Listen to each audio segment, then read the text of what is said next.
What up, and welcome to the Beneath the Dirt podcast. I'm your host, Robo.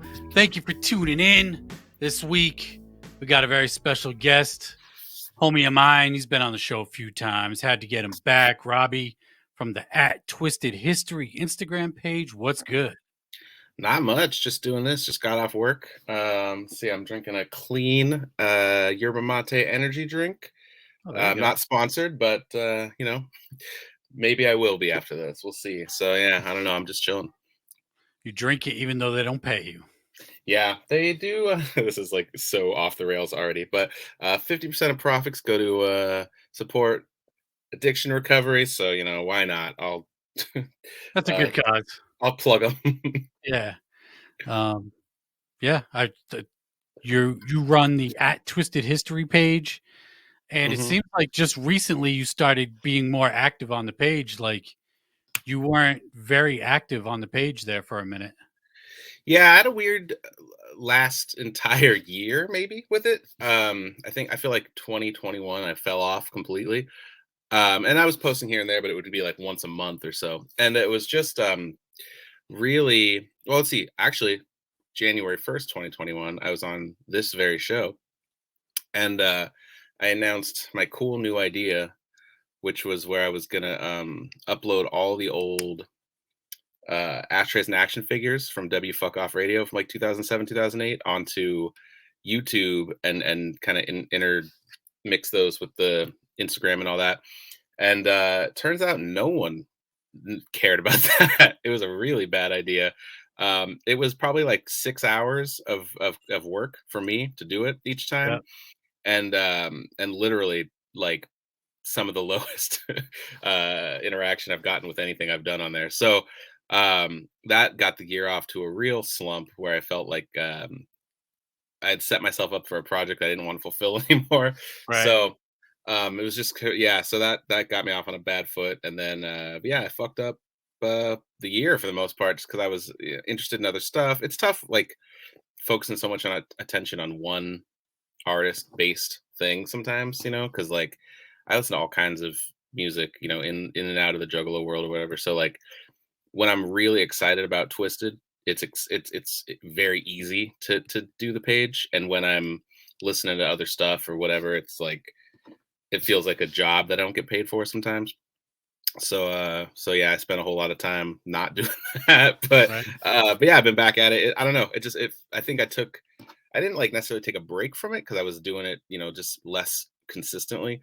But I think since I did kind of give myself a big breather, it got fun again. And I was really into I'm really excited to get to like 2008, 2009 because I feel like what am I trying to say here? I feel like Twiztid from like 2005 up until Independence Day is like the most mediocre they ever were. I think Independence Day is when they start coming back, and then you get Wicked after that and all that stuff. But I feel like the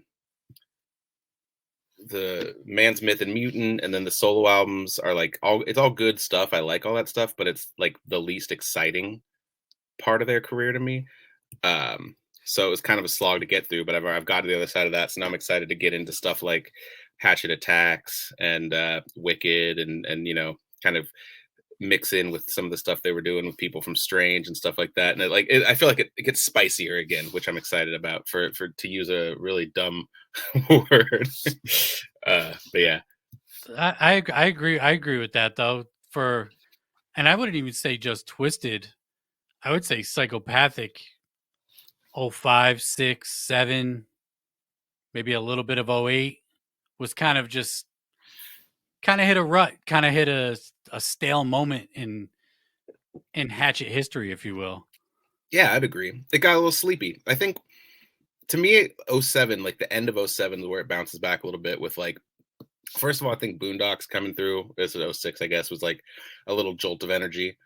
You can tell going back to some of the old Fago Lovers archives and some of the stuff I look at for content, like people were really excited about that. It gave it a little boost. And then I think Independence Day and Clockwork Gray kind of got things back on track a little bit. But that's also Twiztid and Blaze, which there's a lot of people that are still always going to gravitate to what ICP is doing over everything, you know. So I think maybe it wasn't until Bang Pow Boom came through that people really got excited again or whatever. But for me, at least, I think Clockwork Gray and Independence Day are when it starts to kind of the ship starts to right itself a little bit. And I think For that's me, also where you see. Oh, go ahead, go ahead. for me, Clockwork Gray was that shit. Yeah, it's what, August, I think, or maybe later. I think it's Somewhere around, August '07. somewhere around there. Like, I remember that being like my favorite Psychopathic album during those years, 05, 6, 7, Hmm. maybe even 2008. Like Clockwork Gray's up there. Like Absolutely, if I had to rank Psychopathic albums, like it's up there. Like I always say, and I still maintain that it has the best production of any Psychopathic album. Blaze just killed it on that album. The collaborations he had on there, totally.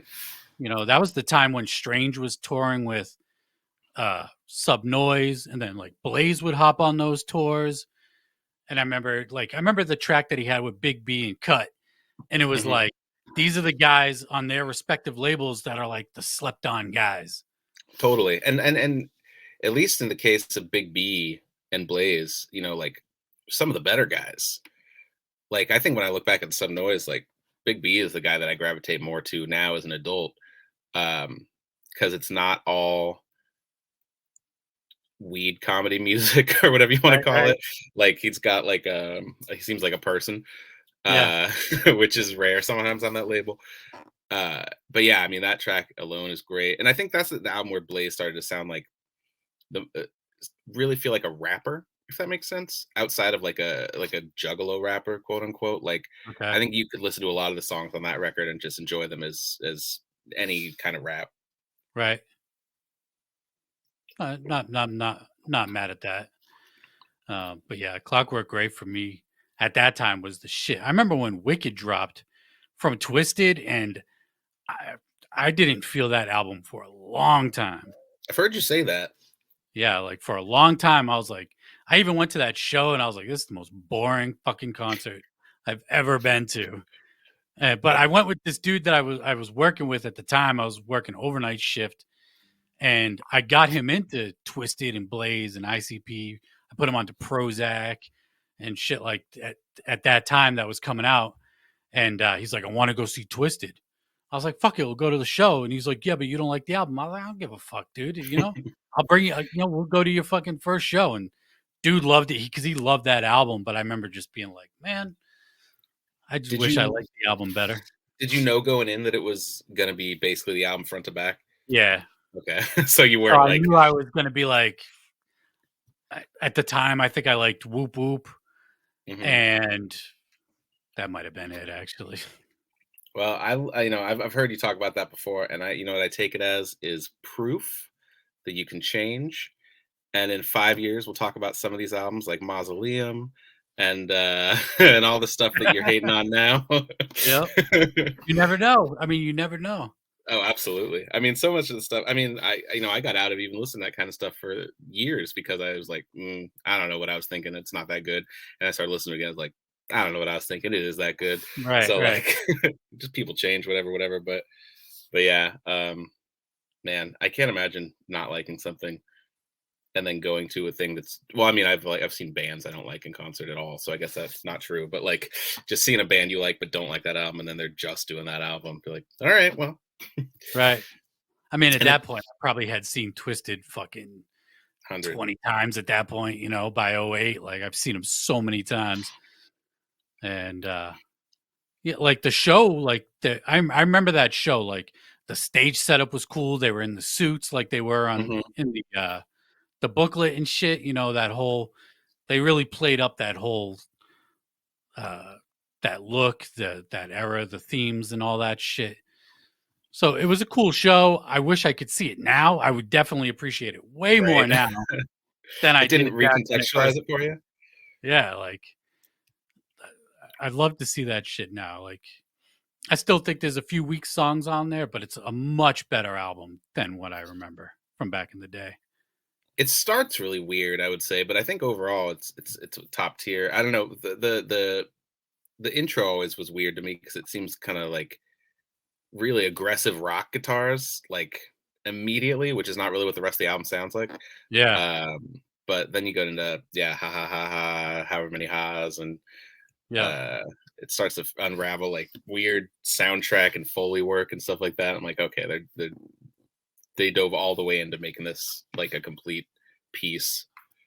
Anytime someone's putting out an album and they're like, this is the most wicked album, this is the most wicked shit thing we've ever done. Like when ICP was hyping up Hell's Pit, and then you hear the album and it's like, I don't know, I think you guys done better wicked shit before, but yeah, it's got to come organically. I feel like that's the problem with anything, especially I would say with ICP when they do that, they're like, oh, we're getting wicked here. It's always like, yeah, it's fine, because like I feel like in doing that they give up a little bit of like making the thing they want to make.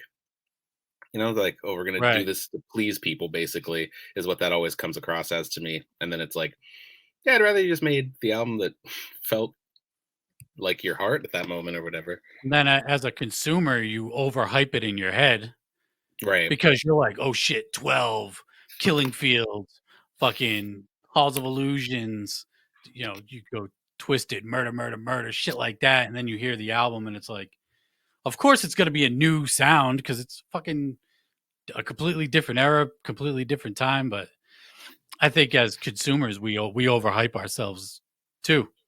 And I think in a lot of ways that hurt the new one, the Yum Yum Bedlam, because Wretched came out and people were like, oh, it's wicked, it's blah blah blah, and then the rest of the album is nothing like that. And I think for the people that really were excited to hear that, that just wasn't what was I mean, it was like, not, it wasn't a bait and switch or anything, because there was no like ill intentions or anything of that nature, but like it was definitely the people that wanted that darkness got that track, and then the rest of the album did not fit that vibe at all, which for Wow. me, I was into, because I liked, I actually, I feel like it's almost controversial to say, but I really love that album, because I like how I mean, personal it honestly, is. I feel like I'm in the minority of. I've seen a lot more love than hate for that album. I guess it just depends on who it's coming from. I feel like, and also you take it different. Like I feel like if it's the opposing opinion of what you've got, you feel like you read it all the time, and maybe you just see it like 3 times, and you're like, man, everyone's saying this. Yeah, But right. that album I liked a lot just because it was so personal. Like stuff like The Drunk in the Attic, and like even the stuff like Panic Attack and Insomnia and stuff. It's like it felt like felt like they got away from Joker's card stuff, I guess, Dark Carnival stuff, and made like the Joe and Joey album a little bit, which I thought was exciting, and just poppy catchy songs. I don't know, I'm not gonna sell you on it, but but I Uh, liked it. yeah, No one's tried to at this point, I'm sure. it's.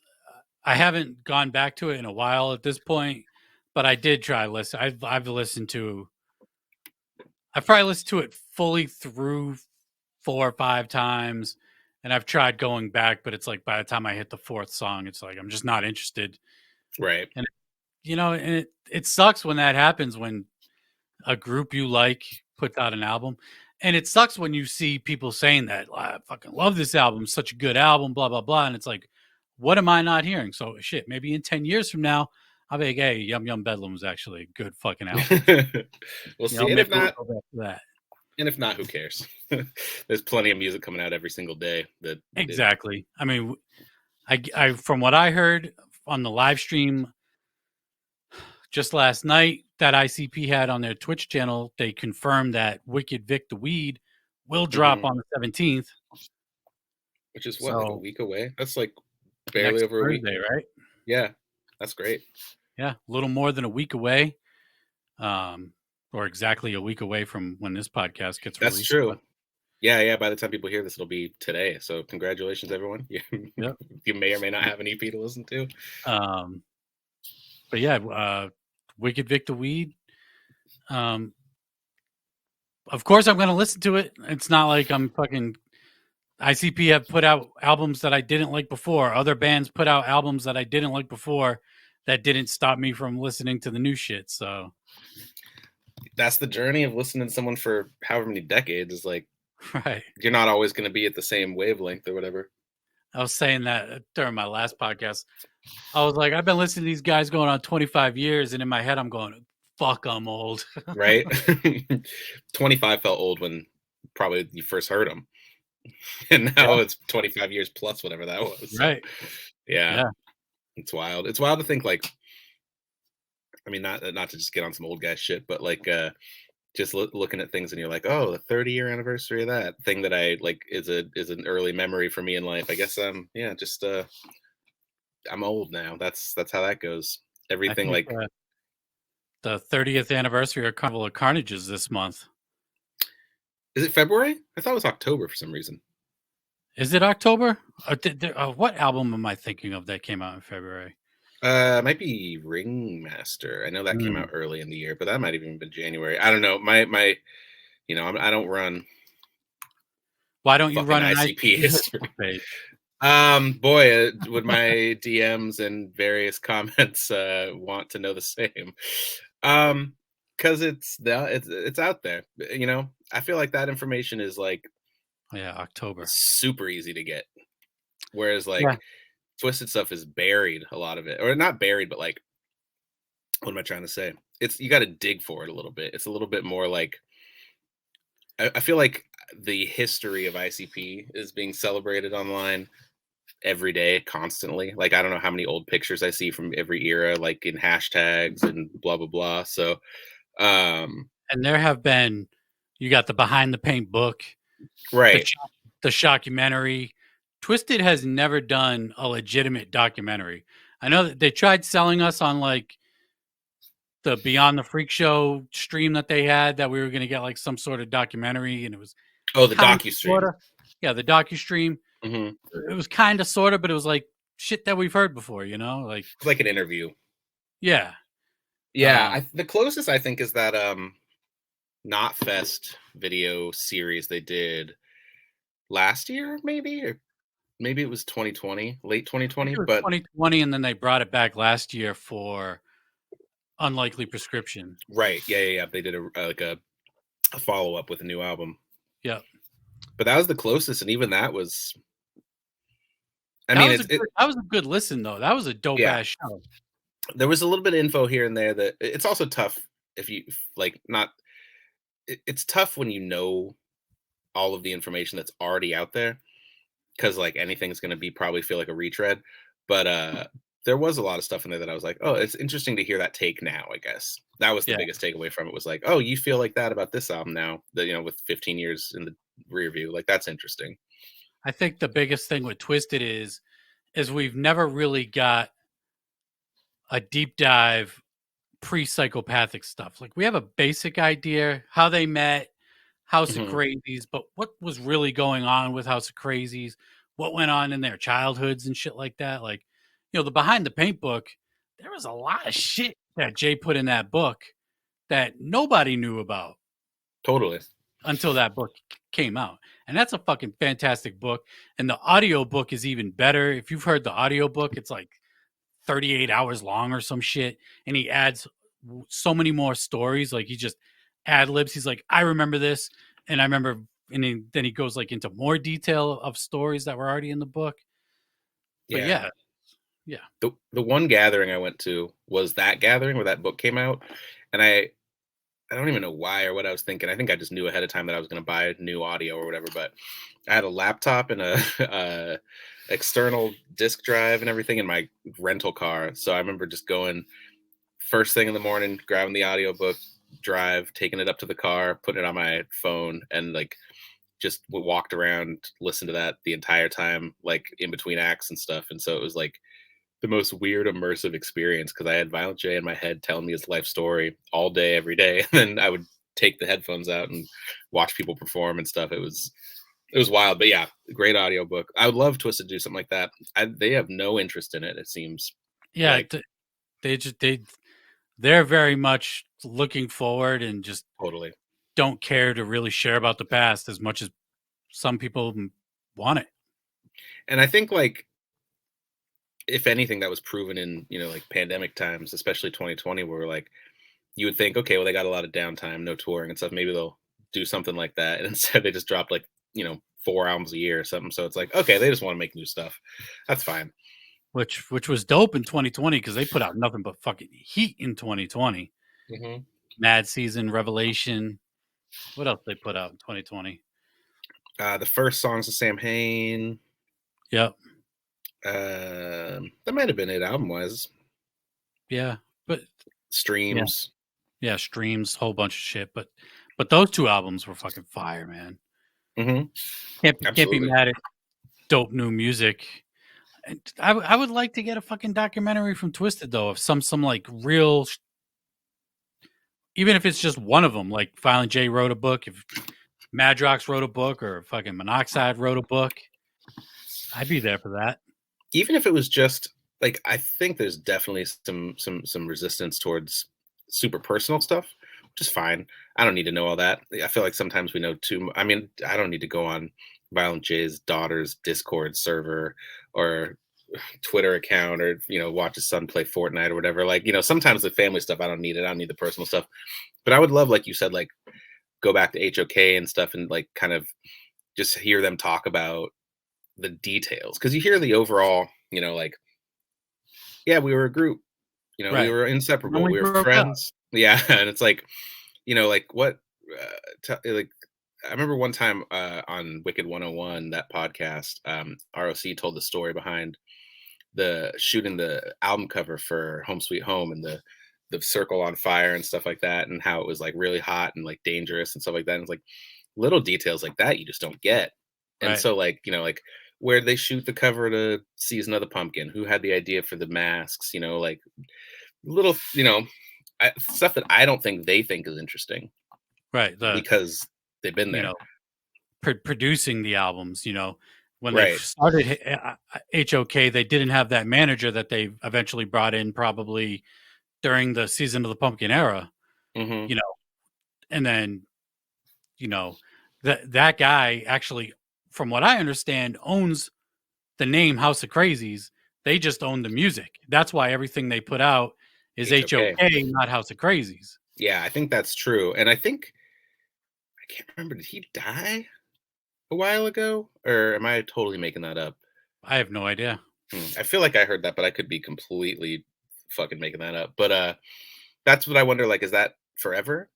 Like, do they never get to use that name, or Right. like, is it never going to be on streaming services because there's too many samples? Because I could see that, but there's also samples in most tasteless that probably shouldn't be on streaming.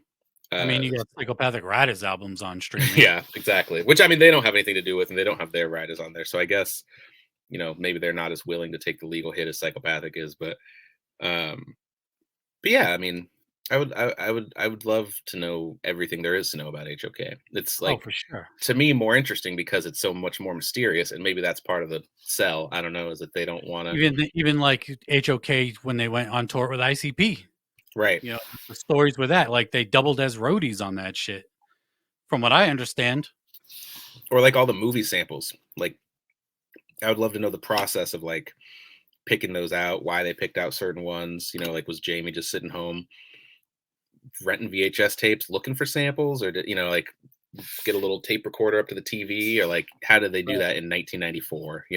How he made Sacrifice on his own, like details like that too.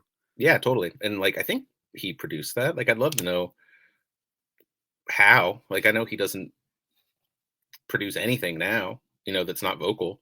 So Right. like, did he used to play with making beats and then gave it up, or like, yeah, there's a lot to know, but I don't know. Someday or never. It was, yeah, or never.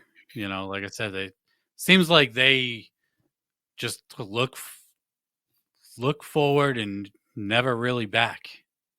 Which is fine. Like, I'll do it. I'll look back and try to fill in the gaps or whatever, but I don't know. Yeah. Forward's good. I wish they would do more of the forward, which I think they've talked about, but like in a live setting, in that, like, it seems like all they want to do is make new stuff, but then, the live sets are still 75% old stuff, I'd say. Uh I feel like they incorporate a lot more newer stuff.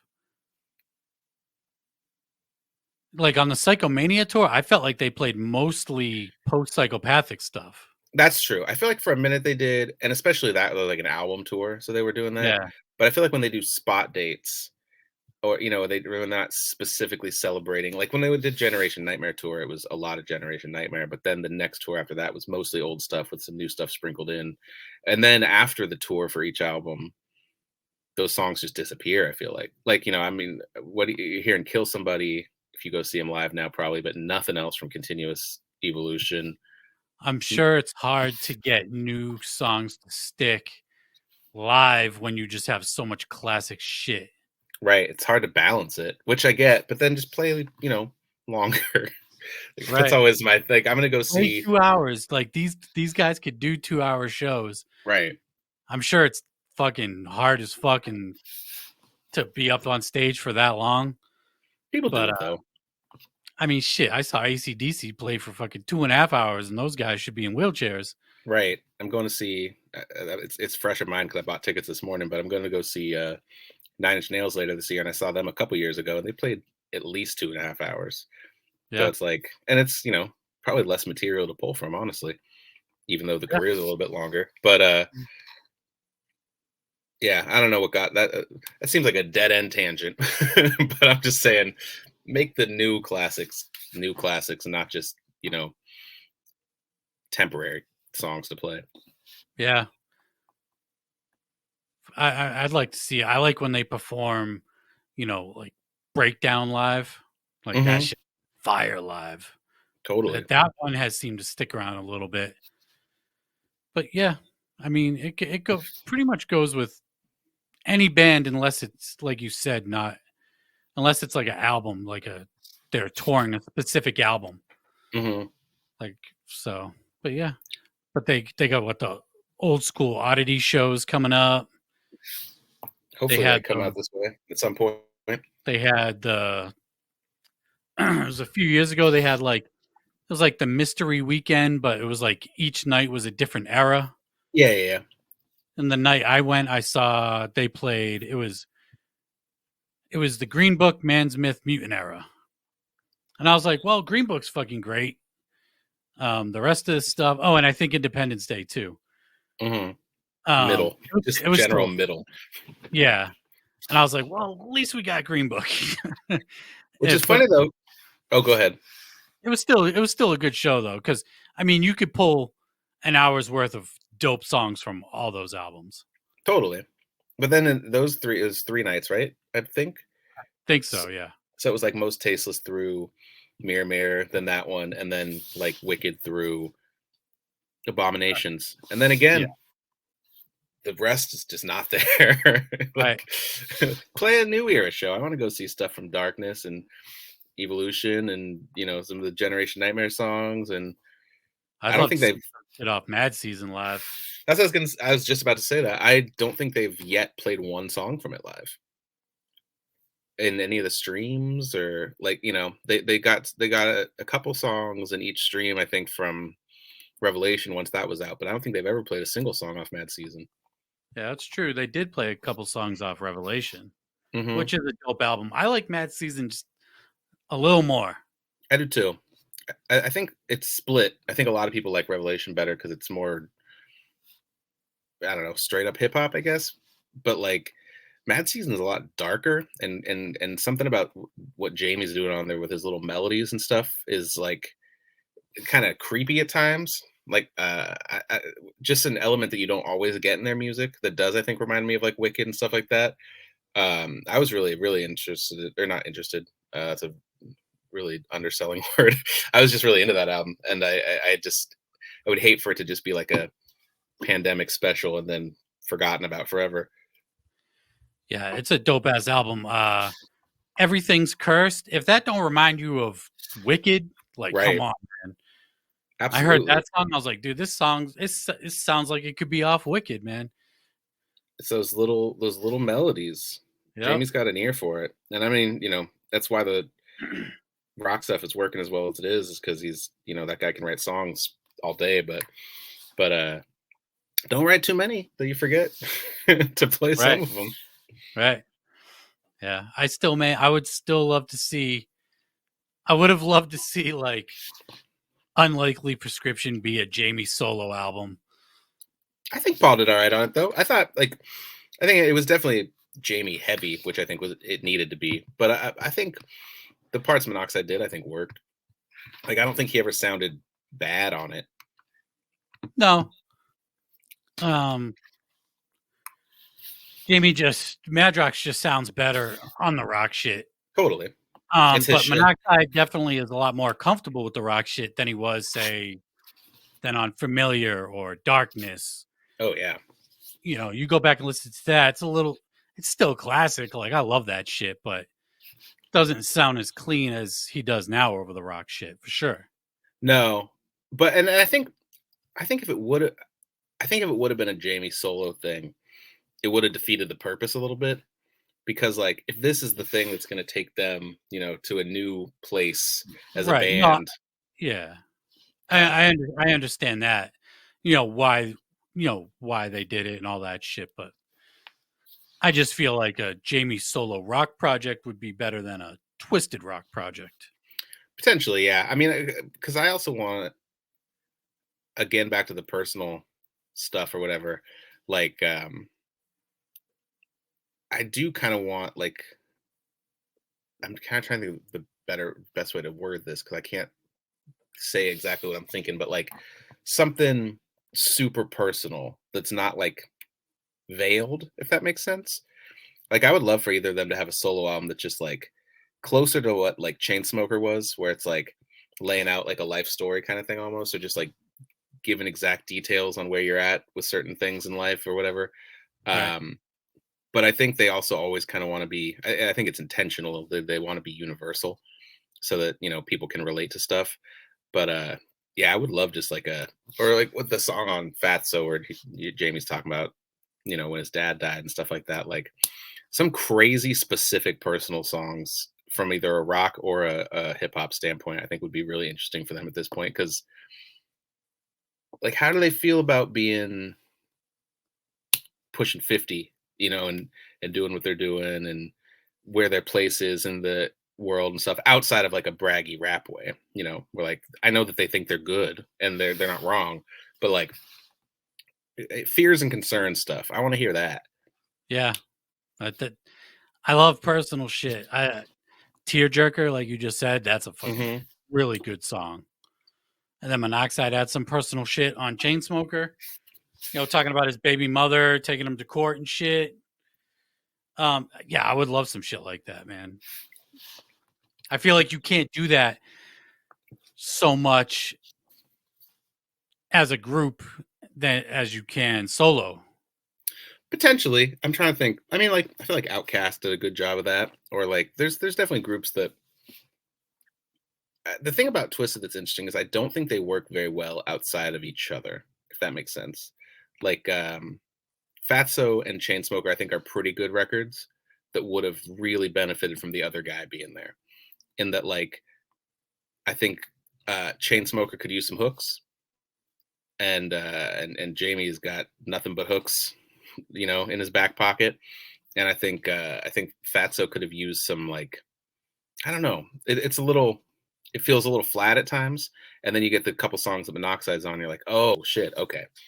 Um, so I feel like they need each other musically just because they've grown that chemistry so organically over the year. Like that's what they know how to do. Um, but yeah, you can talk about two different topics on a verse. I don't know what to do, but let's hear the Jamie and Paul album. That's what I want to hear. Chainsmoker versus Fatso. Which one you taking?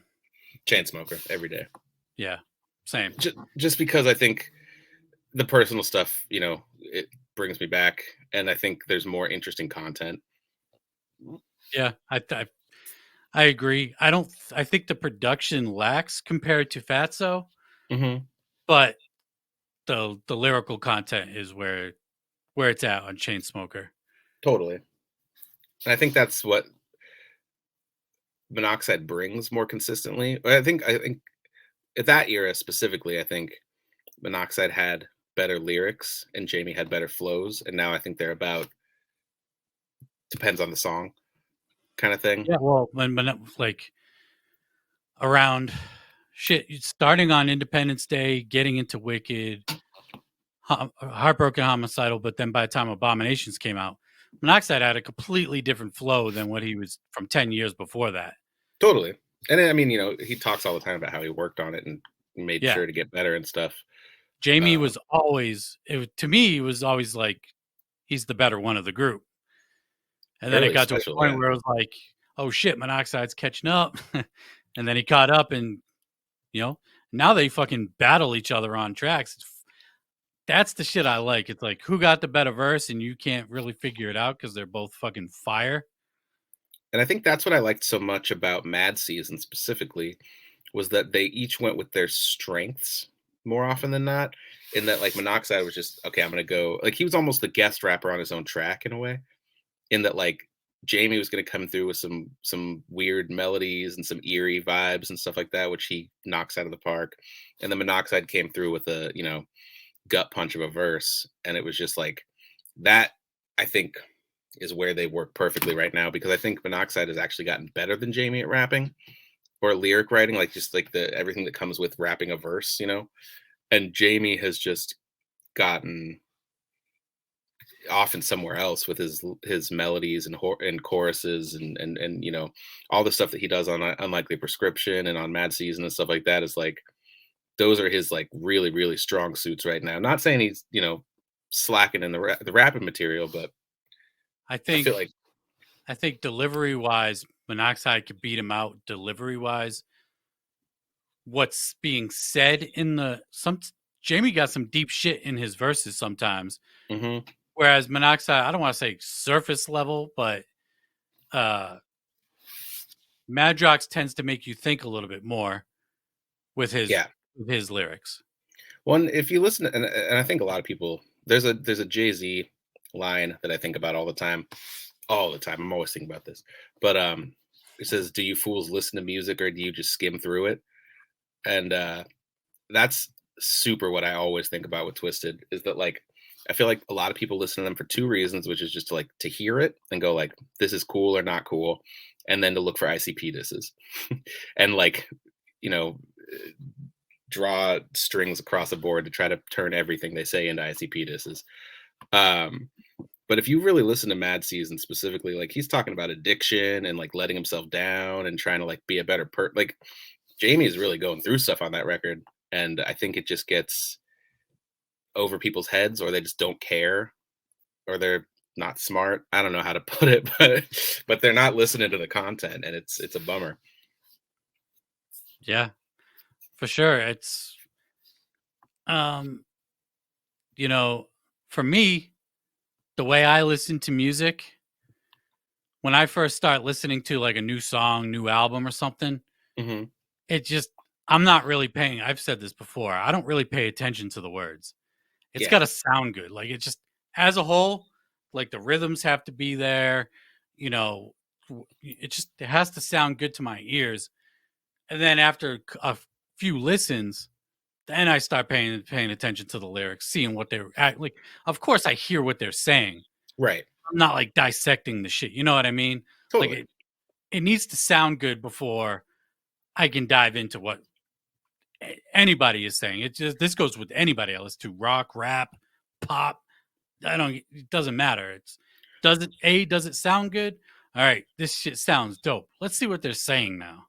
Oh, and it's about I think like audio familiarity or something like that. That's not a real term, but let's just go with it. Um, whereas like when you hear a song for the first time, you're taking in like four things at this, all at once. You're processing the beat, what instruments are being used, like whatever, then the melodies and rhythms and the Right. cadences and then also the lyrics. Whereas like, three or four times down the road, you kind of can parse through it and pick out the specifics a little bit more. But yeah, I have a hard time liking anything until I've heard it at least twice or three times. Or not liking it because I'll hear something go like that was good, but I couldn't tell you why Right. or like Right. what's good about it or what I'm actually pulling from it until I've heard it at least three times, I feel like. And then there's times where it's like, yo, did you hear this dude's verse? Did you hear what he said? And then it's like, all right, now I'm gonna go into this. I'm gonna specifically listen to the words. Right. You know, it's just so I can hear whatever the crazy shit that he's, may or may not have said. So it's different. Or did you hear that beat? And then you're just listening to the beat and the words are just kind of in the background. Yeah. That's why I don't understand. I mean, it's easy now because so much stuff comes out constantly, but I don't get when people make like hear something one time and go like, "Oh, it was the best thing," or like, "Oh, mid or trash." You know, it's like you heard it one time. Like Right. this thing probably took between creating the music, recording and writing the verses, all this. Yeah, this thing took so long, and you're like, no, Yeah. It's like reviews being released the same day an album comes out. right? I mean, Nuts. granted, I'm on my podcast every Monday and talking about albums that dropped on Friday, but I kind of put it out there as first impression. This isn't really because shit can Yeah, change, and you'll hear me 2-3 weeks later, like, "Yo, that album I talked about 2 weeks ago, I'm still bumping it, and it's fucking fire. It's way better than I thought it was, and even though I thought it was good then, it's way better than I thought." that's what I was gonna say. Is you'll usually go like, I gave it a quick listen. I didn't have a lot of time this weekend, whatever the honest truth is, and then yeah, you'll. It's not one and done. Like, oh, I already talked about that album. We're moving on. You'll bring Right. it back, which I think is important because I think it's really easy in the streaming era for music to exist for a day or a Oh, weekend for or sure. something, and then by the time, because I know I fell victim to it myself, where like, say I'm working on Friday, I listen to a lot of music when I'm working because I have 8 hours, so I can just listen to headphones basically, and then I have a weekend where I'm not working, not listening to as much music, and by the time I come back to work on Monday, that thing I was excited about Friday might have already flown past me and might never get played again. Yeah. It's terrible. Yeah, there's albums that just fall through the cracks that I'll go the whole year and not even hear it, and I hear it, and then I'm bumping it for a month and a half. I'm like, damn, that was one of my favorite albums last year, and it didn't even make my top 20 because I didn't even hear it till the new year happened. Right. Yeah, I'm at this place now where I'm like, I can't make a list, like a year list, until like February because I feel like I spend the entire year like just pulling new stuff in constantly. And Right. then like I need to sit with like that whole year for like a month and go like, okay, what actually, do I like Well, going back to stuff, pulling it together? yeah, it's crazy the amount of music that we get. I fucking love it, man. Like I can remember back in the day going to the CDs, going to fucking Newberry Comics or Strawberries, my local record stores, and just hoping that some new shit was out. Like just looking through shit. Like, hopefully there's some new shit, and be like, I ended up buying Bone Thugs East 1999 because there's nothing new, and Right. Yeah, yeah, I yeah. don't have this on CD. Exactly. And now I'm almost just like, everyone take a break for like a week or like 2 weeks so I can like There's some catch weeks where up. it's like, I go on my social medias every Friday. It's like, what are you listening to for New Music Friday? I got the picture with new singles, albums. There's weeks where I can't even include everything in one picture, and I'm like, there's no fucking way I'm gonna listen to half this shit. And I Right. might want to listen to it, but Or if chances you are I listen probably won't to it, get around to it. and if you listen to it, you're not going to give it the dedicated, time it needs. Like, I mean, even like the new Class record, like how long was he working on that and putting it together? Like 2 years. A And so while. like, um, it just yeah, for something like that to be like, yeah, I listened to it for a week. It was good. I liked it. It's like, what kind of an asshole am I? Like, Right, right, give the man some respect. right. For the work that they put in. Right. Um, I was gonna fucking say something. Now I can't remember. New music. Um, oh yeah, I was gonna go back to last year. Mhm. Blaze and Oh the Horror dropped that EP that they put out, but Tech Nine dropped Asinine the same day. Right. I listened to both, but I gravitated towards Tech Nine's Asinine album, and I bumped the fuck out of that for like 2 months. Hmm. And then after I started getting kind of, it started to get kind of played out, or I've already listened to it 58 times. Time to Right. listen You to something new. processed it. I put on Blaze and Oh the Horror, which I was like, yeah, it's good, it's cool, it's whatever, whatever. And I listened to it again. I'm like, damn, this shit's fire, and it's just been sitting on my phone for 2 months, just because they just happened to drop an album the same day Tech Nine did, and that happens all the time. Totally. And those rediscoveries are great. I just like I need more time. I just need like I need like I don't know. People always say more hours of the day, but you can't go back to everything. I'm trying. No, Pulling up my a list on my phone and seeing like stuff that yeah, like a record specifically that comes out to me in this conversation. I don't know if you fuck with these guys much at all, but like Fams and the Hooligans, they put out 2 records the same day, the 2 and the 6, and I listened to them and I was like, these are good. And then I listened to some of their back catalog and I listened to some other stuff, and then like I was saying, like yeah, I like those guys. I think let's say like the Hellion records, which are like Fam's solo albums, are like my favorites of theirs, whatever. And then a friend of mine was like, "Oh, you got to listen to that, the 2 again." And I was like, "Oh, I listened to it. I heard it." And then like thinking back, I'm like, I heard it 1.5 times, I think. So I went back and listened to it. Now it's like my 5th favorite album of last year. yeah, Because it's just like you almost need like to set reminders on your phone or calendars or something and go like, all right. Like when I used to, as a kid, carry a CD book around, flip through it, and I got the disc of Ready to Die staring at me every day. So I'm like, okay, well, I like that. I'm gonna put that back on, but streaming, you got to search everything individually. Like it's not just glaring me in the face, reminding me to listen to it. So yeah. It's a good thing, and it's it's the gift and the curse. yeah, All the way music is consumed these days. People love releasing singles. You got dudes like Jaron Benton, who's been releasing nothing but singles for 2 years now. Like we're never hmm gonna get an album from this dude. We're just gonna get singles for the rest of his career. But at the same time, those singles are fucking dope. that stuff's tough for me too because I'm such a like. I think I'm just set in my ways where I'm like, I want to sit down and push play on something and let That's it ride out for a while. I think about that all the time, where it's like I understand singles and EPs, or 2, 3 packs or whatever hmm are the way people do shit. But yeah, I just like putting on an album and press and play, and Yeah, just and let it ride. And if there's an album that has 2 or 3 good, like if I have to skip too much, I'm just not going to listen to that album, even if there's a few songs totally. I do like on it. I just want to hit play, and if I have to skip 2, maybe 3 times, that's fine. Or even with digital, I could just take the fucking songs right off the album and not even Right. have to skip them. Just that's what I'm I just did with. never gonna do that. I don't think.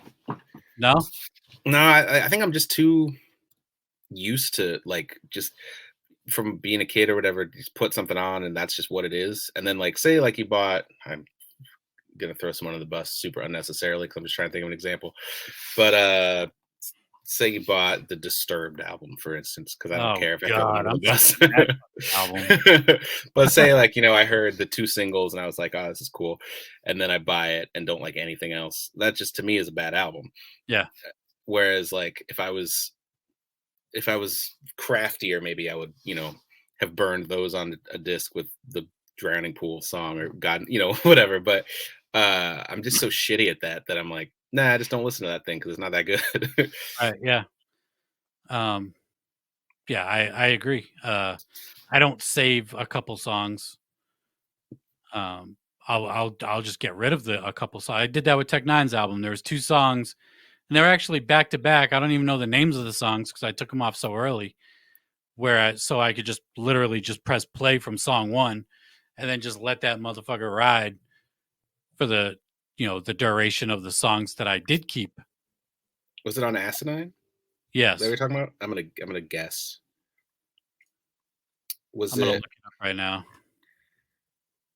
was it Dial It Back and Zaza? Yes, sir. That would be it. Nailed it. Yep, Yep, you're correct. yep. Those 2 songs right there, where I was like, just weren't it for me, and I took them off, and that the rest of that album is fucking fire, man. Like So good. Tech, Tech is crazy because Tech put out Nina in 2019. I put that Yeah. in my top 5 Tech Nine albums. I love that album; it's so good. And then he hmm comes back with Interfere, and I'm like, this ain't it. This is not it. There's a handful of good songs on here, but the rest of the album. And then he comes back with Asinine. It's like, God damn, like this is the follow up to Nina right here. Like this album's crazy. I'm gonna go in and I'm gonna chalk Enter Fear up to sequencing for me personally. In that, like, I listened to it a bunch when it came out just because it was new, and it was like, was it early quarantine? I feel like I it, think it was, yes. and so I was like, well, it's got a lot of sitting around time, whatever, whatever.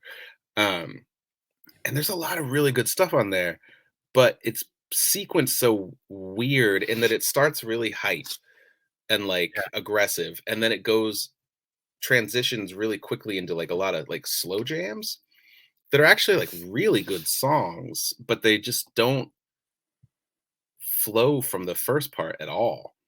And so like there's songs in there. It's been a while since I've listened to it, but there's songs in there that are like real, like vulnerable, like Tech talking about some cool stuff, some like honest stuff. And then there's also some like there's a song where he goes to a Halloween party and gets robbed. And I think that might even be two songs that tell a story. Like, but it's all just kind of jumbled into a thing. And that's I think why I have trouble making playlists or doing stuff like that is like to me, sequencing and the choices that go into like constructing a piece are as important as the blocks or the songs, that make it up. So, but yeah, that was a weird album, and that like I couldn't tell you the last time I listened to it, and I have no desire to right now. But I feel like if they would take that and kind of give it a second go, sequencing wise, there's some Yeah. really good stuff on there. I would agree with that because I remember when that album came out, I talked like the first like third of this album is really good, and then it just kind of goes downhill. If you listen to Asinine, that shit starts out hard as fuck, and Hmm. then it kind of slows down a little bit, picks back up. Like that's what Right. you need. You need your ups and downs. You can't just have a fucking peak in the very beginning and then just go, bring it down for the rest of the album. And because on Asinine, I feel like some of the down tracks are some probably my favorite ones. Like the one with the X rated. I Fire. Yeah, that's probably my favorite on there. The one with Wayne, I like a lot. Wayne Um, killed that shit. yeah, that line, I tried to tell someone about this and I think they didn't get it. But the don't do computers, but my Oh, that shooters, something you look a bit bit like like Mac. Apple. Yeah, yeah, whatever. Yeah.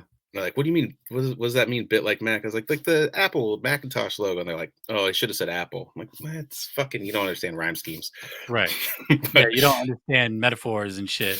right, which is why people are like, oh, Little Wayne's trash. It's like he's one of the best. You Nah, just Lil Wayne. I said that for the longest time, and then my buddy was like, one of my buddies who I would never expect to listen to Wayne. He's like, no, you got to go back and listen to Wayne. You got to go back to Carter One. You got to go back to like those early mixtapes that he was doing with like DJ Drama and shit. mhm.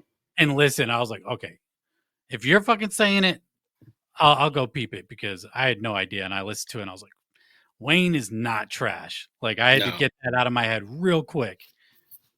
he's one of the people I think has the most fun rapping. Like you can tell he loves doing it.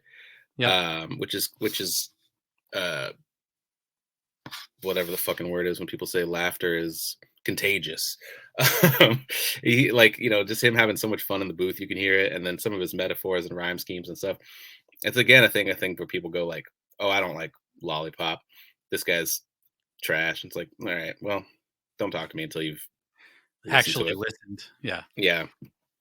You know who else killed it on that album? And I love when they collaborate is Snow the Product. Yeah, who I have done nothing but sleep on. I mean, I know the Yeah. name, and I maybe can kind of picture what she looks like, I think, but I might be thinking of two other people. Yeah. But that verse every time it comes on, um, super impressed. Yeah. She fucking murdered that song. Like that song that she did with Chris Calico back in the day. Um, so dope that she did with Tech on special effects, maybe? Or might have been Maybe something else. it's But hard yeah, for me. every feature I've heard from her is like, damn, this girl raps her fucking ass off. Yeah, goes fully all the way in, Yeah. like just like uh, is like super intense, super intricate rhyme schemes and stuff. But yeah, every time that track comes on in there, I'm like, oh shit, I gotta maybe someday listen to this person, and then I'd never ever I do. love the line, Booyah, you bitch, you all bark no bite, you Shih Tzu. I love that shit. Yeah, that album was super good. Like you said, though, those two back to back, I fully agree. There's the intro to the one, they I like it roughed me. Um, in that he put the intro on there where he's like, if you do not love sex, skip this song. And I was like, I've heard Yeah. this warning before. Right, right.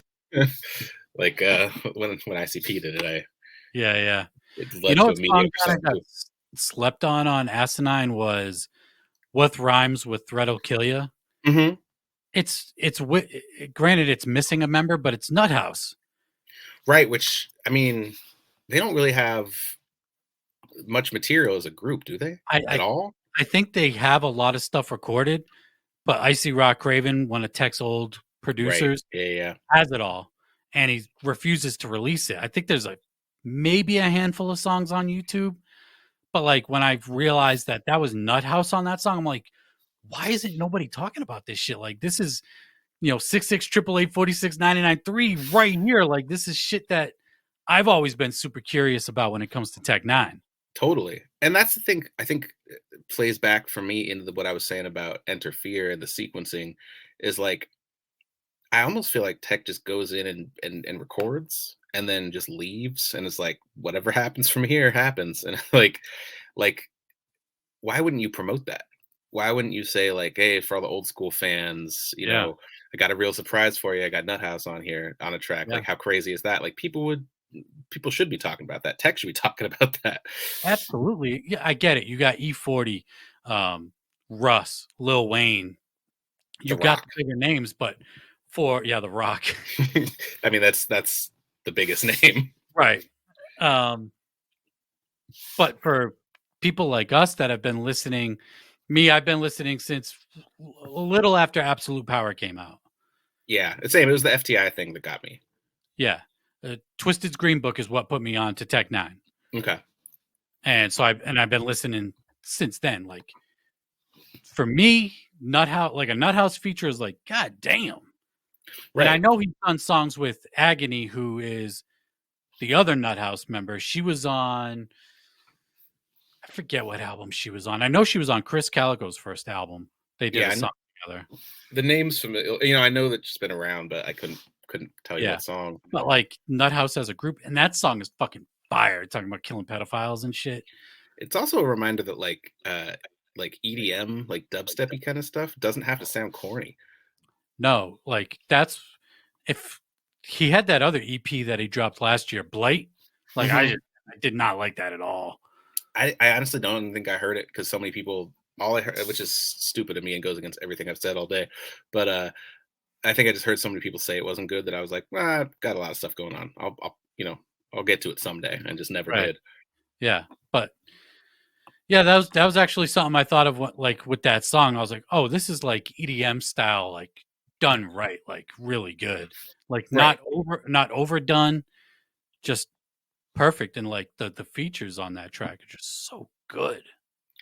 Because I think, I mean, the thing, like, this is super random, but like listening to interviews with Jonathan Davis from Korn from around when they made that Path of Totality record. I think I said that right. And he talks about how he first heard like that kind of dubstep, like bass music, and like it was so heavy that it like hit him, and I the time that was popular, I just thought it was all corny because it was just festival bros Yeah. stuff. But hearing that song, "What Rhymes with That'll Kill Ya," reminded me like, oh, this stuff is actually pretty like hard hitting and heavy when it's done right and mixed right and stuff. And someone rapping over it like that, like especially like as the aggression builds, with the beat and then it knocks it like it just yeah. I mean, I think Tech has such a weird fan base at this point, which is like Yeah. people that casually like him probably, like, and like a track or two here and there, and then people that used to like him but think he disrespected juggalos or some nonsense, and then people who just I mean, I don't know. I don't think he has as dedicated and diehard of a fan base as he used to, is probably what I'm trying to say. Um, and so like something like that Nuthouse thing like skipped people. It's just like they just Mm. didn't hear about it. Whereas like I've done so many, over the years, like deep dives of like, oh, I wonder if I can find like, these old tracks. Like, is there anything by these guys? And like, if you would have told me there was a new Nuthouse track, that's a reason to check out the record alone. But I don't think he markets himself to longtime fans. And I don't think the people that were super, super diehard are maybe listening. Or if they are, they're not listening closely. Yeah. I don't know. It's Or weird. there's just not as many to make the noise enough to like, hey, there's a new Nuthouse track. Right. I Which mean, is strange. have you been to a tech show in recent years? No, I last time I saw him was Gathering 2016. So, I mean, close enough. Like, I think the last time I saw him was, I'm trying to remember. I think it was the Storm Tour or some shit like that. But you go to a tech show, you see, his crowd is so diverse. Hmm. You see like preppy dudes, you see like gangster dudes, you see rock dudes, you'll see a couple juggalos sprinkled in there. You got goth girls, fucking California, fucking like Totally. beach, Baywatch, fucking whatever girls. Lifeguards. You got lifeguards in the house. Yeah, yeah. Like his crowd is just crazy, Yeah. all over the place. I even remember back to like Ever Ready going to see him, and it was like that because he would play Portland, which is where I'm at, Portland, Oregon. But then he would also play Eugene, which is a college town, and those shows would be wild. Like I remember seeing like guys getting blown like in the crowd, and like because it was just college kids of all fucking, like you're saying, like every demographic or whatever, that were just like, oh, the fucking party is at this thing tonight, Right. and you know maybe that's the gift and the curse, I guess, of like playing to a super diverse crowd, is that if you've got everybody, you kind of got nobody in a way. So it's like Yeah. there's so many people that are there for various reasons, but they're maybe not like doing deep discography dives and trying to piece all the little things together, knowing what Nut House even is, or things like that, which is fine. Right. It just for nerds like us, it feels weird to be like, Right. what? No one cares, really? Okay. To me, Tech Nine has the best rap show I've seen. Hmm. I'd put his rap show, just his live show, just phenomenal. Like this dude, I don't know how the fuck he does it, man. Like those songs, his rhyme patterns and all that shit, like that can't be easy doing that shit. Breath control and all that shit. I do miss the days when it was him, Chris, and Cut up on the stage though. Yeah. Have you? So I haven't even seen footage of recent stuff outside of not Super Bowl, obviously, but the halftime show he did for the Chiefs recently. But it's just him alone at this point. From the few clips that I've seen, it's him, just him, no hype man, nothing. Interesting, which is very cool in its own way. Yeah. The back and forth with Chris and the synchronicity, and when it was the three of them, like, is also very cool. But for someone who's getting up there in the years, and it has as technical and fast and all that of a style as he does, to do that without a hype man is pretty nuts if he can pull it off all the way through. I've always found it super impressive when dudes are up there by themselves, no hype man, just Hmm. killing shit. I've like ABK. ABK was always one of my favorite performers. Like I, I, I've seen ABK more than I've seen anybody live, just because he fucking opened up for ICP, Twiztid. He was steady like the opener for like a handful of years, and he was always by himself, no hype man, nothing, just killing shit on stage. Like I'm always super impressed when there's just one guy, a microphone, maybe a DJ, just killing shit. And he never really had a hype man, I guess, at all. No, Like, never. I'm trying to No. think, was JD the Weed Man was on stage with Blaze or ABK? I can't There's been remember. Maybe it times was the where three of them. Blaze hasn't had a hype man. Yeah, which is also cool. I'm trying to think. Like Kendrick does that, which I think is crazy impressive. Which he always talks about how he got a lot of his live stuff from Tech anyway. So I could see it go in that direction for Tech. But I remember seeing him on like the Damn tour, and it was just empty stage, some props and stuff, but just him doing exactly as technical as on the record, and it's just Right. like, whew, that's breath control, that's practice. I remember hearing stories about Outkast. They would jog, like just go for a run in their neighborhood and stuff, and rap their verses while they did that to try to like learn how to do it live. And you got to be doing something like that in order to keep that Yeah. consistent. It's cardio. Really, because it's like you're breathing outwards the entire time you're rapping. So Right. like knowing when to take those in breaths, and also rarely are you just standing still holding the Right. mic in front of you. Unless you got some ballad or some shit, and The you don't really dramatic get any of standstill. those. Yeah. You got Tech Nine with this ring. He brings out the chair and shit. He's probably Right. like, finally, I can fucking sit. Whew. Yeah, exactly. Give him like 5 years, he'll be doing this ring And then, 3 and then you times in got a show. newer dudes like Ouija Macc, no hype Hmm. man. He's got DJ Chunk up there, but he's doing that shit by himself up there, and he's super energetic live. Like Crazy when energetic. you're running back and forth on stage, doing rapping the songs and shit. I love that shit, man. He does those Mario jumps when he's on stage where like I feel like he jumps from jumping somehow. Like like he'll jump off the ground and then somehow hit another jump while Yeah, he's yeah. already up. So weird. Yeah, that guy is super energetic. I've only seen him once, and it was which tour was it? It was the Fright Fest. No, not Fright Fest. Fury Fest, I think. With it was supposed to be ICP, but Jay called out sick to that show. So it was Ouija, DJ Paul, Mushroom Head, stuff like that. But I remember seeing him, and it was the first time I'd seen him live because every time they'd come here, he would not be on the tour for some reason. Like he had to go record or something.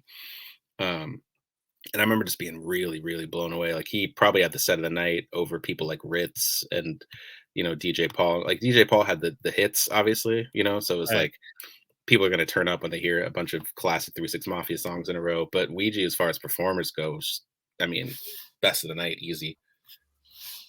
Yeah, he kills shit. My favorite performance I saw from him when he opened up for Shaggy on the FTFO, whatever the fuck the fuck off Yeah, motherfucker tour. yeah. However many letters there are. Yeah, he just kills shit live. Like it's one thing to put out a dope record, but it's another thing to like perform those songs live, and like there's nothing worse, and it goes both ways. There's nothing worse when it's dope on a record, but then they suck live, or Yeah, they're fucking dope live, and then you go listen to the music and you're like, wow, this shit was better when they played it live. yeah.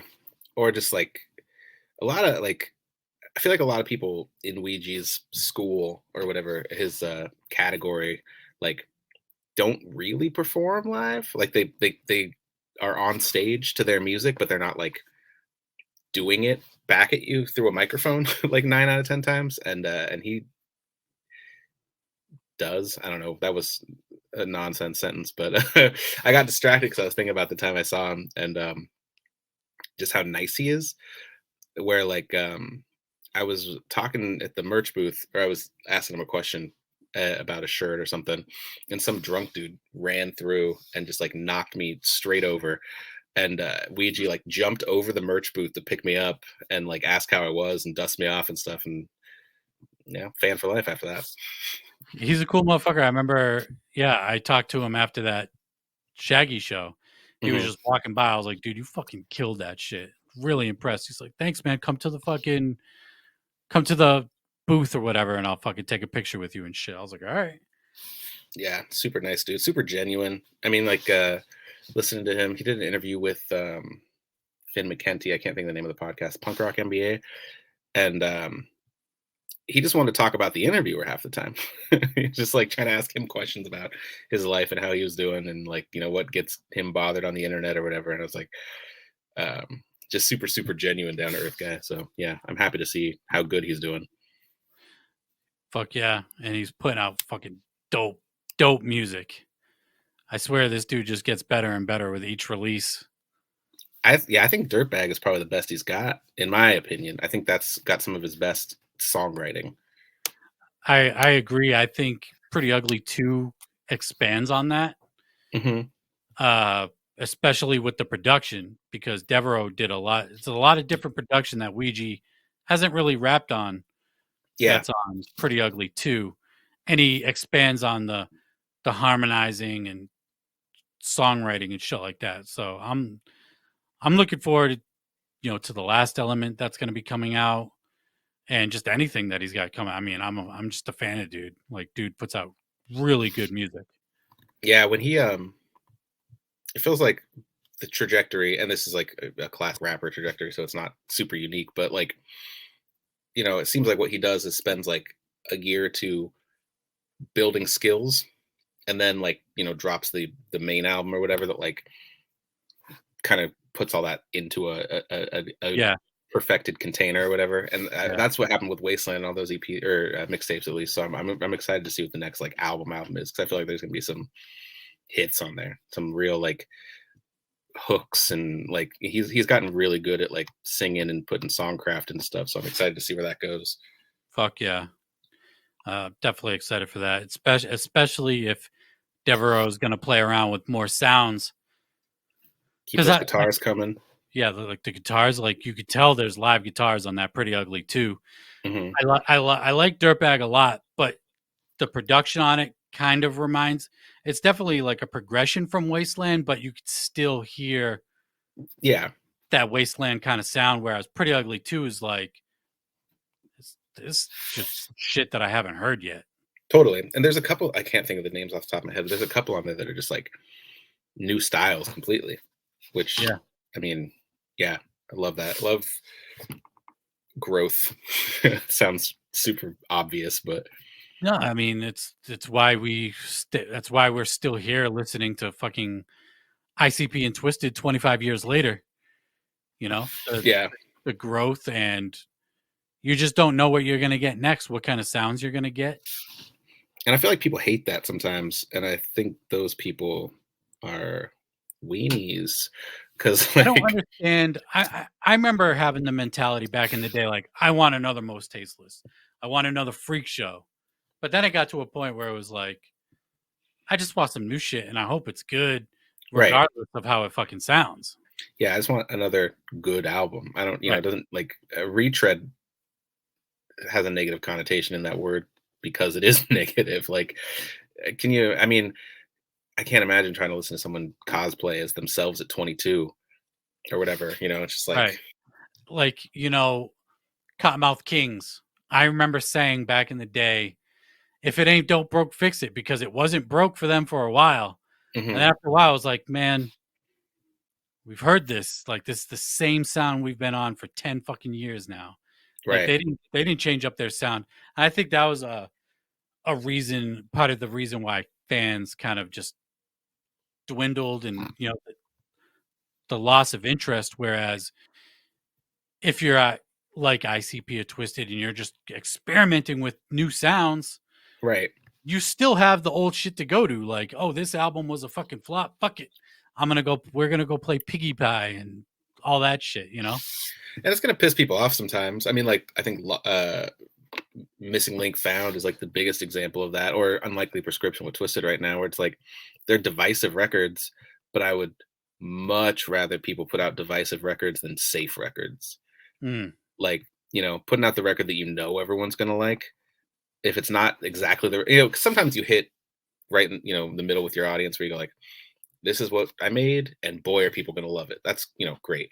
But like, if you're trying to make something that is gonna hit because it's gonna hit a certain nostalgia feeling or something, or I don't want to hear it. Like, save it. Like, that's the most boring music. yeah, I absolutely agree. Like, I don't like Unlikely Prescription, but they put out Electric Lettuce last year, which I love. They put out Revelation and Mad Season the year before. It's like, I don't like Yum Yum Bedlam, but they put out Fearless Fred Fury a couple years ago, which is a fucking dope ass album. I can go back to that if I want to. When like we were talking with the Ouija thing about like that kind of linear trajectory and like getting new tools in the toolbox kind of thing. It's like, say for instance, like or like you didn't like Generation Nightmare, right? But I think there's a lot of Generation Nightmare in Mad Season, but they had built those tools and then they could play with them in a different atmosphere. You know what I mean? Yeah. And I think that's like, with anyone's, if you don't like this one, wait till the next one. They'll, they're learning something right now, or like that's how I feel about Man's Myth and Mutant. I think those are probably their worst records, but I think it's a lot of groundwork for a lot of the stuff they did from then on that was Yeah. great. Yeah. Songs like Sick Mind, what is it, Hmm. Down at the Bottom or some shit, like Living at the Bottom. Living at the Bottom. Hmm.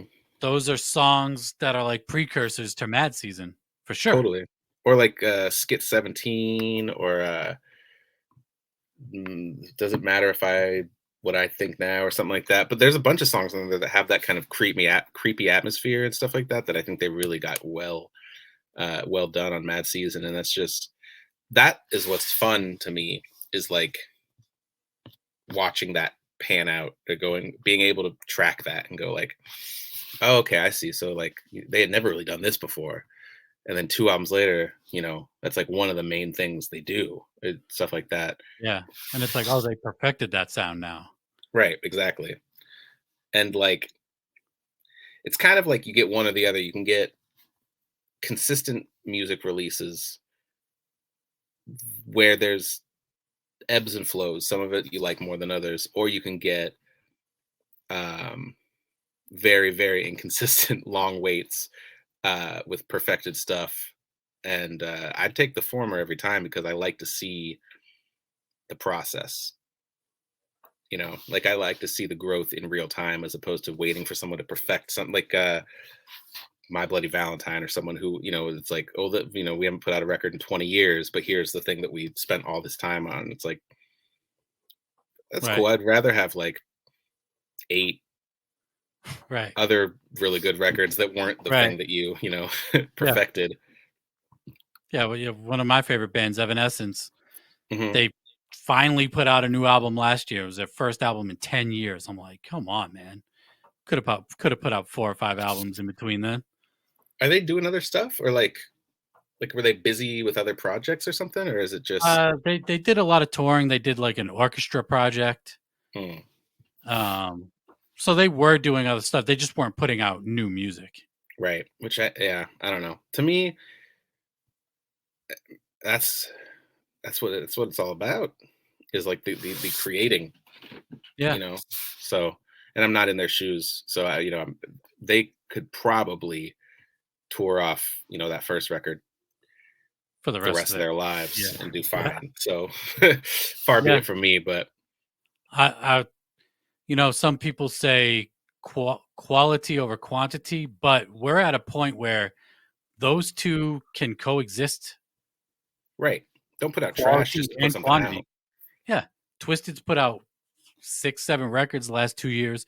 Ouija Mac's put out 6, 7 records the last 2 years. Plenty of other people just putting out a shitload of music projects. Conway the Machine, Benny the Butcher, all these fucking Flea Lord dropped 12 projects last year. Right. And Low for the most key. part, yeah, Low Key drops a shitload of music. Quality and quantity can exist. I do remember there being a time where it was like, yes, I would rather take quality over quantity, but it's like, I think people got to a point where they can do both.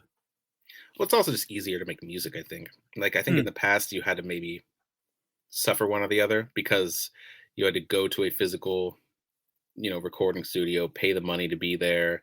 Only so many hours you could be in there before you were on somebody else's turf, or, like studios rented for you for this week, and then the next week the next guy's in there, whatever. So like there was reasons that was more of a hindrance before, but at this point it's like everyone's got a home studio. Yeah. Everyone can email tracks back and forth with producers. Like it's just easier to make good music regularly, and not that you need to, not that that's like, No, not everyone needs to it's do not a 3 things a year. requirement. Yeah. Right. It's not a requirement to do that. But yeah, I mean, unless you just don't want to, there's no reason to take 5 years or 10 years or whatever. Yeah, it's like I'd rather not wait years for music. Hmm. Like ICP. I'm glad that they did drop another Joker's card. I want to say quote unquote so soon, but it was 2 years since, or close to 2 years, or Pretty no, much it was on track. almost 3 years since Fearless Fred Fury. It was supposed to be less than 2 years Yeah. with the original release date, but with everything going on with Jay now, we talked about it earlier. Wicked Vic the Weed dropping the 17th, and hopefully, we get the EPs on schedule. Just crank out the fucking Joker's cards. People want people want them to take time. Fuck that, man. If you have the idea, just get it out there. Fuck waiting. Well, He make had it. Young Bedlam ready in his mind for when Fearless Fred Fury came out. That he had the name of the album on that album. Nobody Yeah. guessed it, and it was obvious as hell. In retrospect, yeah. Yeah, in retrospect, looking back on it. And them, it's interesting because I feel like almost with them, I do want them to take time in a way because I feel like sometimes they will just kind of shit stuff out, and it's like, yeah, that's music that exists. I don't think that's the case though with them, because especially with the second deck, the first two cards came out 3 years apart, and then we had to wait 4 years. Yeah, I guess what I'm thinking of is everything that's not a Joker's card. So like, take your Willoughby rags bags of poop and your Yeah, but that's flip just the that's rats like and on a hard drive somewhere. right. I'm just saying, like, I think there's a quality difference between the stuff that they did take the more time on and the stuff that just kind of seeps out, and it's like, hey, we bought this, and I'm hoping these EPs aren't going to be like that, where they're just like, here's some stuff. We, we locked ourselves in the studio for 3 days and made something. I hope not. I mean, in theory, they have the time to just sit around and make music. They're not really touring. They just started doing the live streams again. Shaggy's busy as shit. Shaggy is busy, but Shaggy is not on ICP records a whole lot like Violent J is. And I know that's, shout out to Joker's Gallery. He's a big, he wants more Shaggy. And I will always maintain that this is the way that it's always been, and why change it now? Yeah, I would take more, but like, I don't expect I would take more too. Mm-hmm. And I think also, I guess he does a lot of his studio stuff during like the day, or like he was talking on a recent Shaggy and the Creep podcast thing about how he like wakes up at 5:30 in the morning, or no, like 6:30 in the morning or something like that, and then gets the kids ready for school. Then he's at the studio and then does that stuff at like 9 p.m. their time probably. So I guess he could still work a full studio day and then just go do some podcasting at night. So yeah, I mean, busy, he's busy as shit doing the Keegan and the Shaggy and the Creep show, and he's been a busy motherfucker the last couple of years. I think, yeah. I mean, I'm not here to speculate people's lives, but I think he probably just didn't want to wait around for Jay to be ready to do stuff, which is fair. Yeah, I agree. That's kind of what it seemed like to me. And Keegan was probably like, "Hey, look, we can make some fucking money." I mean, Shaggy's even said it. He's like, he told me we can make money. I didn't believe him. Now he's making me money. It's got a whole nother merch revenue stream. I mean, like Yeah. that, they put out stuff all the time, and it's not unpopular. I see it all the time. Yeah, and it's he's like the lead guy now. Yeah. As far as that, the Shaggy and the Creep show, he's the main guy with that project.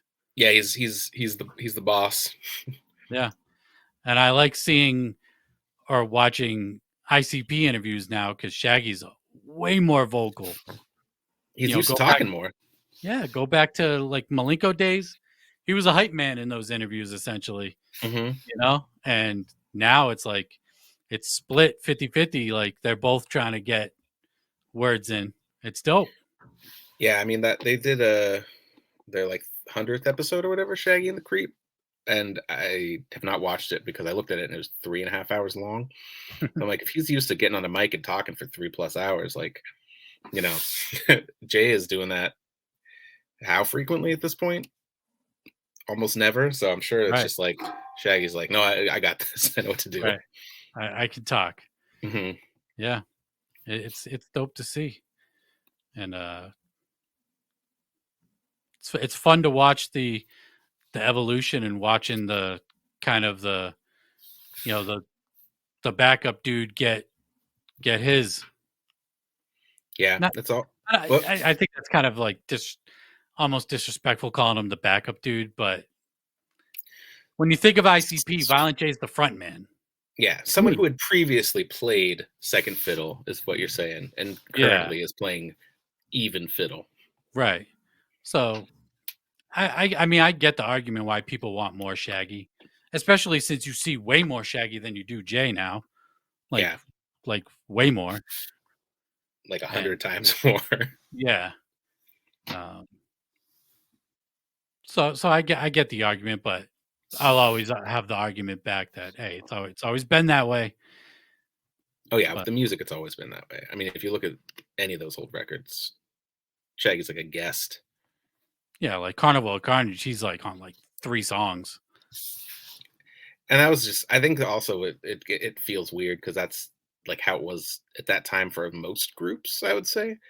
Like most rap groups back then had like, it was maybe not most, maybe that's wrong, but I'd say at least like 50-50 with groups that had like a clear front man who was the guy, and then they had a group around them, and groups that were like, neck and neck. But it was, if you look at like Public Enemy, NWA, stuff like that, like there was always a clear person out front. I mean, look at like the fact that Insane Poetry used to be considered a group, and if you listen to that Grim Reality with the 3 dudes on the cover, I don't hear a lot of verses from 2 other dudes. I think one's a DJ and one's probably like a hype man, but I think it's less like that now. I don't know any groups like that now outside of potentially ICP, where there's a clear front person and other people assisting. Yeah, no. Twiztid, there's no clear front man. And even in like any rap, like across the entire genre, I don't think I see that at all. I'm trying to think of other groups that are out there that have like a clear front man, like even popular groups. No, not really. Yeah, I think that's just a thing of the past. So I think it's never changed within them because that's the dynamic they have. But I think people are like, I go listen to this, especially Juggalos, like every Juggalo group now is pretty consistent. There's not like, if you listen to say like Zool or Super Famous Fun Time Guys or something like that, you're not hearing like one guy all the time and then another guy sometimes. So I think their ears are just different. ICP is the same. Your ears changed. Yeah. It's how it's always been for 30 fucking years. Yeah. So shut up. Yeah, shut the fuck up, Brandon. I love you, buddy. Yeah. But I think I'm gonna wrap it up now. We're an hour and a half in. That went by fucking quick. That went by really fast. It was fun. I think that's why. Yeah, that was fun. I appreciate you hopping on. You got anything you want to plug before we bounce up out of here? Not really. I'll say 2 things. I'll give a personal plug. Go to at Twiztid History on Instagram. That's really all I got going.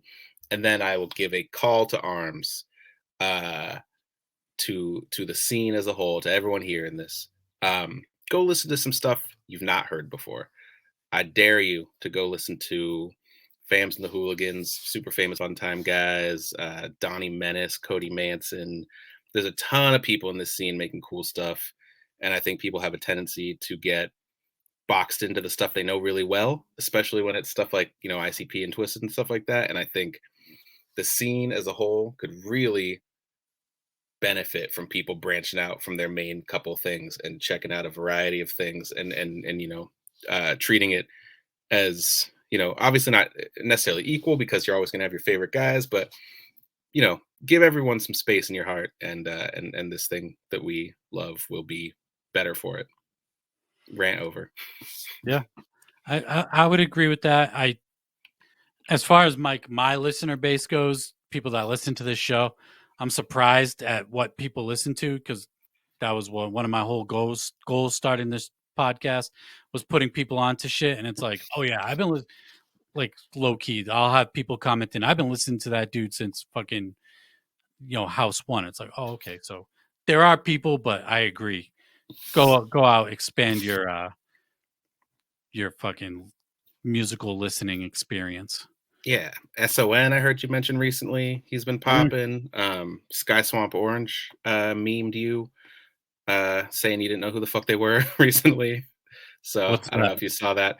Uh, can't tell if you're doing a bit, but they are a group that are really good and worth listening to. Stray, also from that group, does a lot of solo stuff. He's got a song with Gibby Stites, who people have heard of. Okay.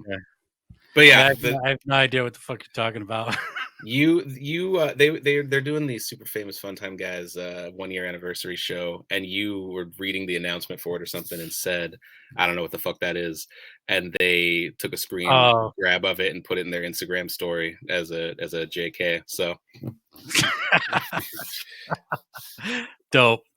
Yeah, not only are they making good stuff, they got a good sense of humor. Check those guys out. that's really good. I don't think I knew that. I And should have told you. I figured you would have heard.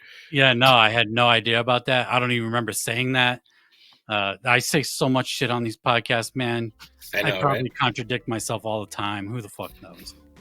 That's fun though. Yeah, it is what it is. You know, hundreds.